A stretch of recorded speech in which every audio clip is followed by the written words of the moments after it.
love and support. If this is your first time tuning in, well, welcome to my channel. This is where I talk about all things in life. I am a working, career-focused woman, and I experience, I think, what we all experience in life. Some good, some bad, and I'm just here to give you guys my take on it and to talk to you and let you know some of my strategies that I use to keep me going and keep me ahead and keep me successful. And here to connect with you. And if you are a part of my channel, my family, my channel family, then you do know what I already talk about. So today, what I am actually thinking about is my topic for the day is doing something for yourself. Yes. I want to tell you, and I always talk about how it's important that you put yourself first, and it's important that you do something for yourself. But I also want to talk to you about sometimes when you're supporting other people and helping other people, you cannot want it for them more than they want it for themselves. You have to think about that.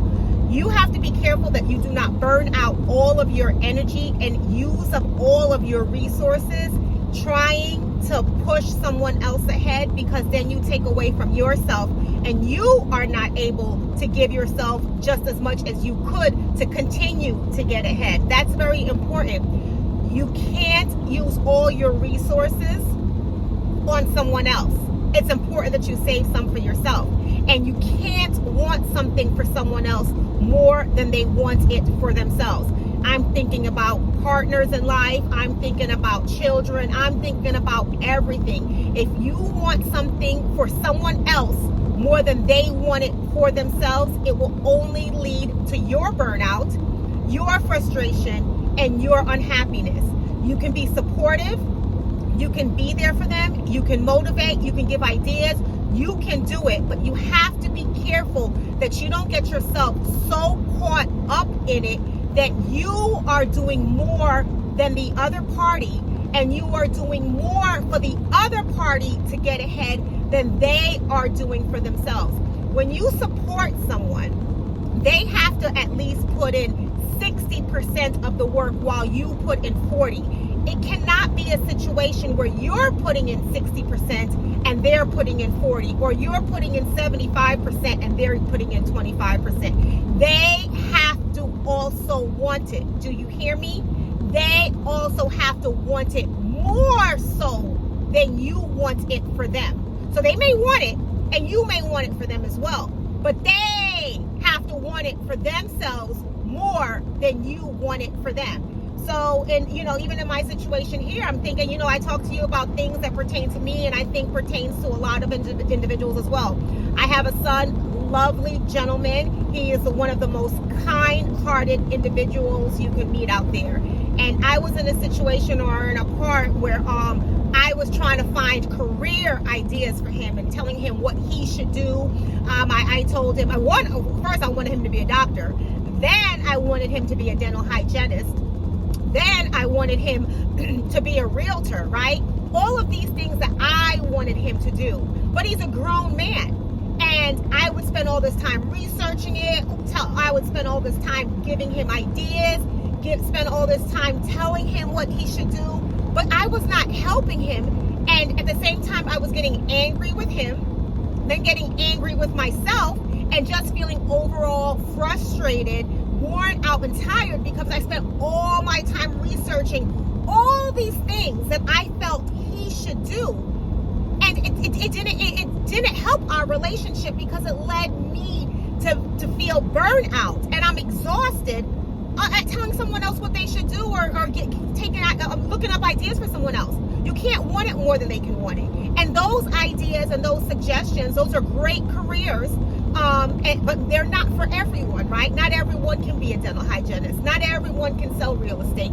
But the people that do those things are because they had a desire to seek that training, and they had a desire to make that their career.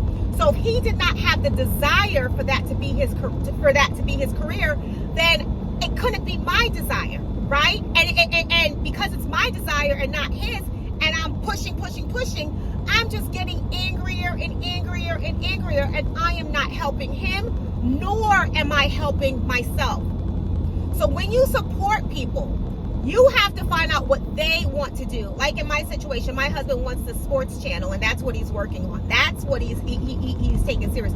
I can't want it more than him. So he's giving it all his energy, and in turn, I am supporting him by helping him with whatever he asks me for. Then I go and do it. But if I'm the one that's driving it, and it's his channel, and he's not the one doing it, then in the end, I would only end up getting frustrated, and I would only end up getting upset. So I've pulled myself back so that he can continue to focus on it. And that's what he's doing. He's making that his 100% priority, right? And I am here to be a resource when needed. So I tell you all of these things because my son, now that he's had a chance, he's in his 20s, early 20s, he's had a chance to figure out what he wants to do.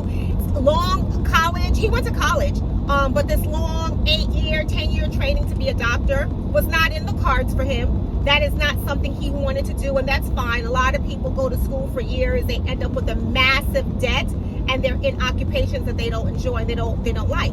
So he chose to do CDL training, where he can be a CDL truck driver, where he's in the truck by himself. As a matter of fact, there's a Walmart truck driving by me now. Hopefully he can get a job working for Walmart or something like that. Walmart is a very established company. I've always said that could be something that if you're a truck driver, that's one of the better companies for people to work for, at least in my opinion, and it's Walmart. So it's funny that a Walmart truck is driving by me right now as I am talking about this. So it's a 3 to 4 week training. The one that he happened to choose is an At Your Pace training. And it was something he actually heard me talking about this. I did still throw out little suggestions. And I finally didn't necessarily push, but he decided on his own that was something he wanted to do. So he enrolled in the class and started the courses, and now he's going and he's doing that thing. And I'm happy, he's happy, the whole family is happy, and it's something that he wants to do for himself. But if I want it more than him, it's not going to work. I can't drive the truck, right? I'm not behind the wheel. I can't study for him. I can't do those things for him. He has to do it. So what I'm telling you, parents, mothers, friends, loved ones, when you're trying to help a loved one and you are trying to get them to go and steer them on the right course, you can still be supportive. You can still be encouraging. You can still be there for them. But you can't want it more than they do. You can't. If you have someone in your family who might be doing, might be on, just other things, you cannot want them to stop or want them to change the direction of their life more than they do. So I hope that this helps you. And like I said, my channel, I talk about things that I feel pertains to most of us Americans. I know this pertains to me. I'm very honest in what I share. If you want to ask me any questions, you can ask and I'll let you know. Nothing is off limits. I feel like I have to be authentic and be myself and share my true life journey with you. I've chosen to put it on this platform. I've chosen to share with you, and I'm hoping you choose to share with me as well. Would love to hear your tips on how you do things, how you motivate your family, your children, how you encourage them, how you're there for them. And this is how I've done things to be encouraging, to be there for them, and not to wear myself out, okay? So thank you for tuning in. It's your girl, Coach Nurse Jules. And I love talking with you. I love connecting with you. And I hope that you find some of what I've discussed helpful and a great resource for you. Bye.